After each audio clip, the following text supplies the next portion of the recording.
Fan, peace and blessing. This is Derric Rau Khu more.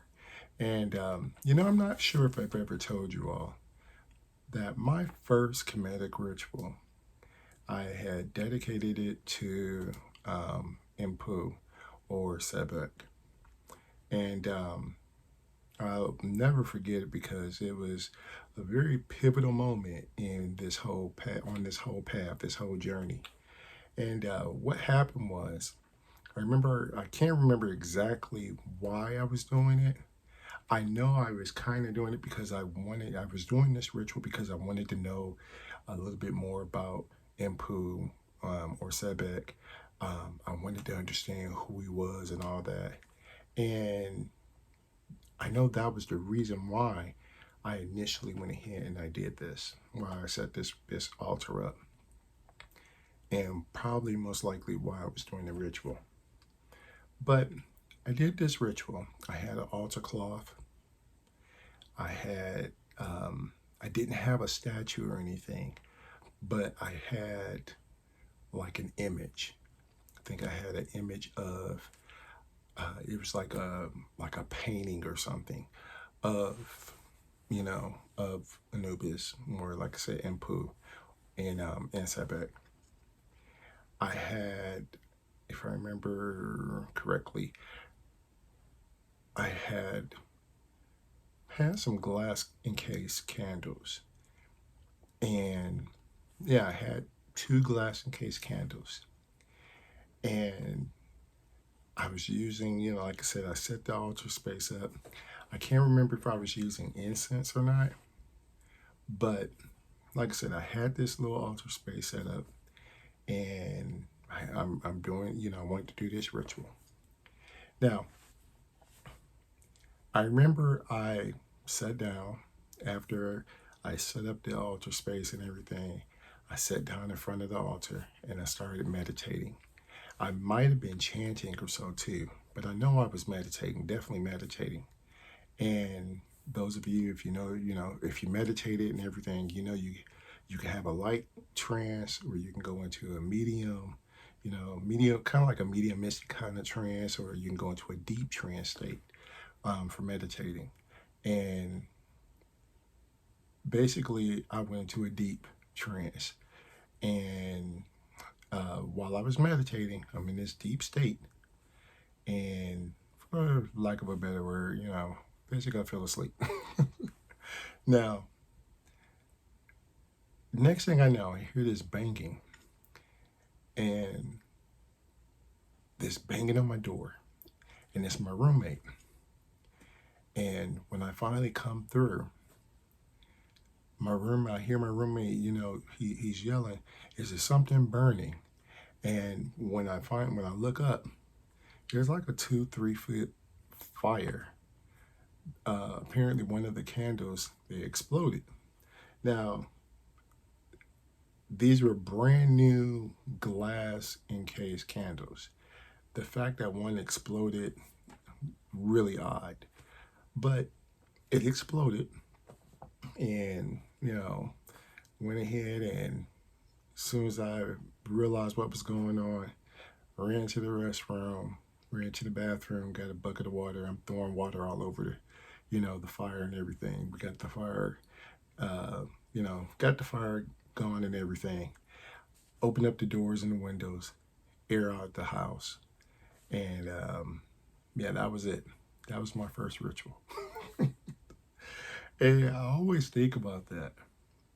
And I always kind of think about that, and I reflect back onto that same, about that time, about why. It kind of makes me wonder, I'm like, why did that happen?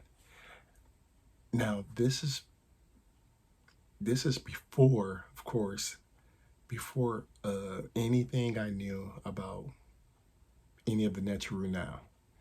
This is before anything I know about any of the cultural influences and everything. And what I mean by that is, so I'm not, don't think I'm being cryptic.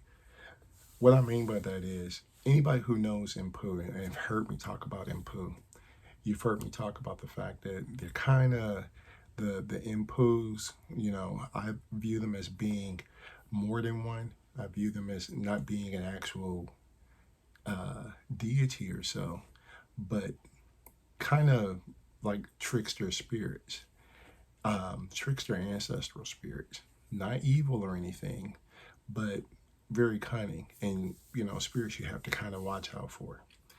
And if I had known about that, if I had known that that's how they are,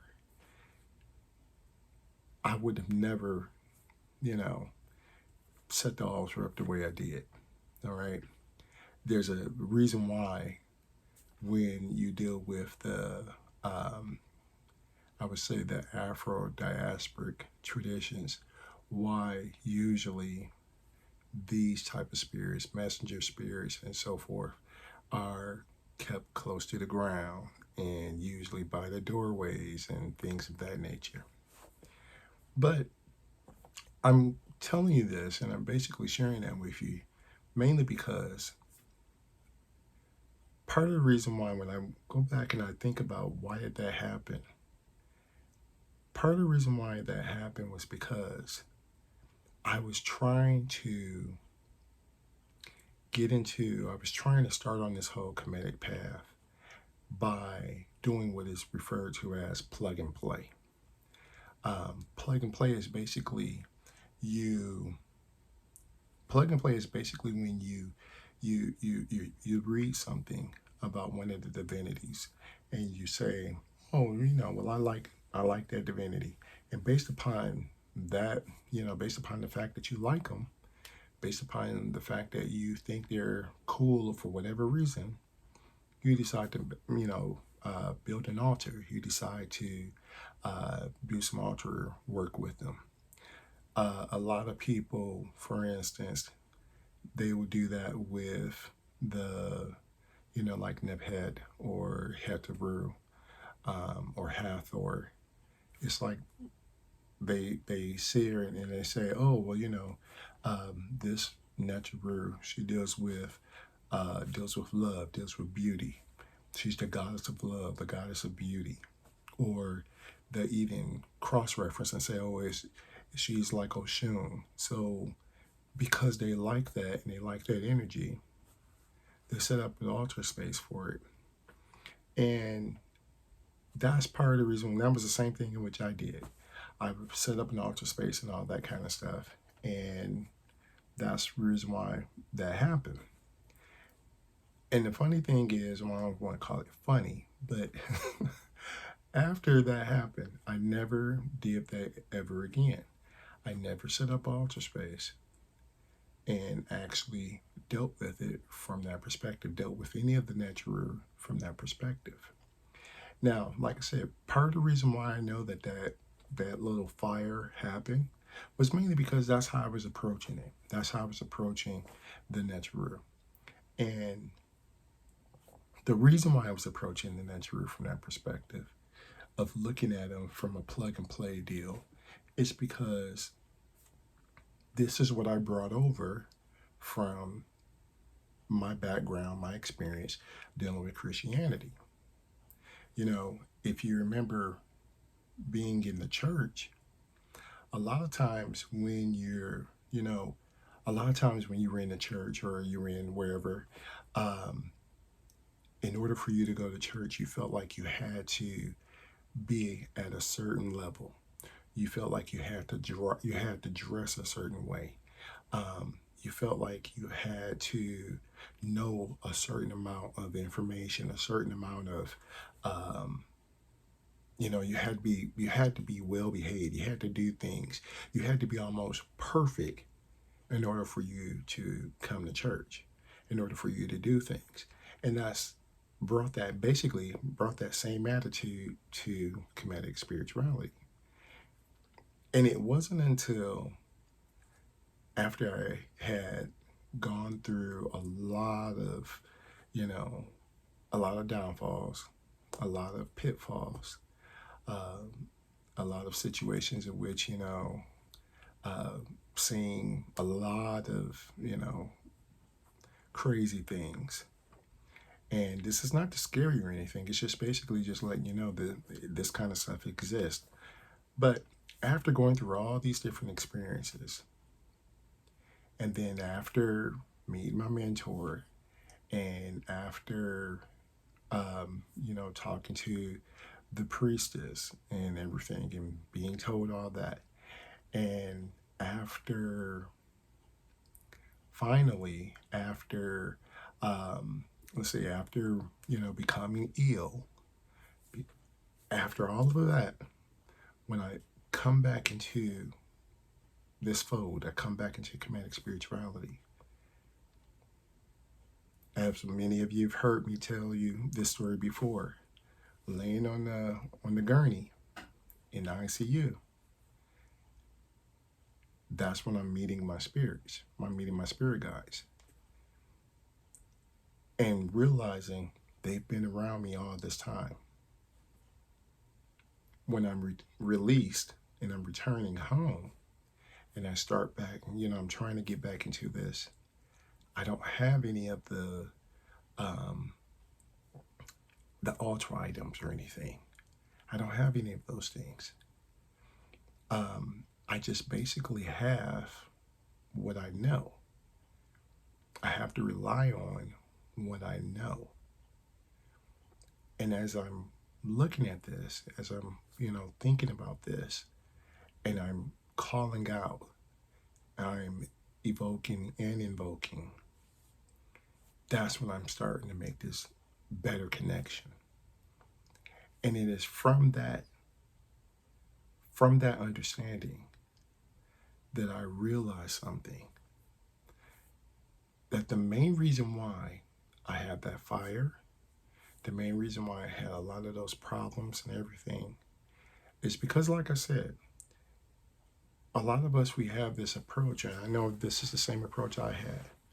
And when you go to church, you felt like you had to dress a certain way before you come to church.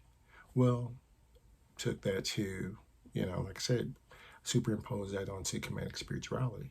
And what I'm feeling like, oh, in order for me to do this, I have to go, I have to know this, I have to do this, I have to make this impression to the Neteru. And it was after going through all that experience that it finally dawned on me that part of the reason why, or the main reason why I had that, was because I was portraying, or I was looking at the Neteru as being outside of me, because that's how I was taught in the church. God is outside of me. It wasn't until, like I said, after I went through all this, went through all these, these trials and everything, that I started approaching it from a different perspective. And this perspective was looking at it and understanding the Neteru are within me. My ancestors, the Khu, my spirit guides, they're within me. Yeah, they're around me and everything, but they're also within me. And it was from that understanding that I realized something. Kemetic spirituality, it doesn't start with all the way up and on the mountaintop. You don't go up into the mountains, to just like you go up into the mountain, as they metaphorically explain. In order for you to meet the sage, in order for you to meet the guru, you have to climb up on the mountain and everything. So a lot of us think that in order for, just like, this is what I was thinking, in order for us to deal with the Neteru, you have to make this elaborate thing and all that. That's not how it begins. Kemetic spirituality begins on the lower level. It begins with your problems. At least this is how I have come into it, or how I've come to understand it now. It begins with your problems. It begins with you being imbalanced. It begins with you understanding and recognizing there's a whole lot of problems going on, or there's a problem going on in a particular aspect or area of your life that needs to be balanced. That's where Kemetic spirituality begins. You know, you're having relationship problems. This is where Kemetic spirituality begins. You need balance there. This chaos exists for a reason. You need some balance. You need ma'at. If you don't have ma'at in this particular situation, this is the effect. Here's your imbalance. Here's your chaos. And it's in that understanding that we realize, and that I realize, Kemetic spirituality really begins with Set. Now, I know a lot of people, when they hear that, they might think, or they might feel indifferent. And that's mainly because they equate Set with being like the Christian devil. And they think, well, Set is a nature. That's how the Kemetic people described him. Set is a nature. So they equate and think that, okay, well, just like the Christian devil, that the devil is a fallen angel, and that's the reason why Set is a nature. And that's not the case. Set is not the epitome of evil. Set basically symbolizes our lowest state of being. All right. Set symbolizes the one who is the farthest away from the Ra, from the divine light, from Nebuchadnezzar's divine light. That's the reason, but he's still in the chair. Okay. And the understanding is that even though Set is, he's the manifestation of ignorance. He's the manifestation of arrogance, stubbornness. He's the manifestation of chaos, confusion, symbolized by storms. Even though at that low state, Kemetic sages recognize this is still divine. And once you kind of understand that, and you understand even when we see the ignorance that is going on in the streets, we see someone in a ratchet state of being, yes, I just say a ratchet state of being. But when you see somebody in that mindset, you have to understand that's that Setian energy. It doesn't make that individual evil. It just basically indicates that this individual, they are, they're into their human aspect.